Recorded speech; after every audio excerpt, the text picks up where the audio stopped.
কোনো মন্ত্রী যদি দেয়া থাকে, কোনো মন্ত্রী মিনিস্টার কেউ যদি দেয়া থাকে, এই দেশেই ধারণা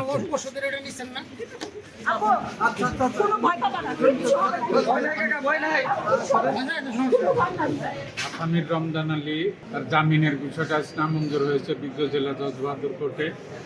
তো আসামি রমজান আলী একজন মানুষের কল্যাণে নিবেদিত প্রাণ, তার বিরুদ্ধে যে অভিযোগ করা হয়েছে এটা ষড়যন্ত্রমূলক, এটা উদ্দেশ্য প্রণোদিত রাজনৈতিক প্রতিপক্ষ তাকে ঘায়েল করার জন্য এই মামলা দায়ের করছে। আজকে জামিন নামঞ্জুর হলে আমরা বিশেষ বিবেচনা আমরা এই বিজ্ঞ আদালত থেকে জামিন আমাদের মঞ্জুর করবেন, আমরা এই আশাবাদ আশা করছি।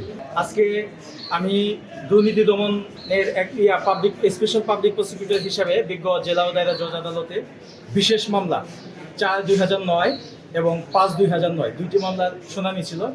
এতে আমাদের সাবেক পৌরসভার যে মেয়র মোহাম্মদ রমজান আলী উনি দুইটি মামলা আত্মসমর্পণ করে। এই মামলা দুইটা হয় 1999 সালের ঘটনাকে কেন্দ্র করে। পরবর্তীতে উনি তৎসময় থেকে মহামান্য হাইকোর্ট থেকে বেলে ছিলেন। বেলে থাকার পরে দীর্ঘদিন এই মামলায় উনি অ্যাবসকন্ড ছিলেন, অর্থাৎ এই মামলায় হাজিরা প্রদান করে নাই, যে কারণে বিজ্ঞ আদালত গত ফেব্রুয়ারি মাসে ওনার বিরুদ্ধে ডাব্লিউএ অর্থাৎ ওয়ারেন্ট ইস্যু করেন। পরবর্তীতে উনি আজকে বিজ্ঞ আদালতের স্বেচ্ছায় আত্মসমর্পণ করিলে বিজ্ঞ আদালত আইনের সমস্ত কানুন বিবেচনা করে ওনার জামিন নামঞ্জুর করে ওনাকে CW মধ্যে জেল হাজতে পাঠায়। এই মামলার ধারা ছিল 420, 406, 109। আদালতের কাছ থেকে ভিসা পেলেন কিনা আপনি? ন্যায় বিচার পেলেন? ন্যায় বিচার আর কি,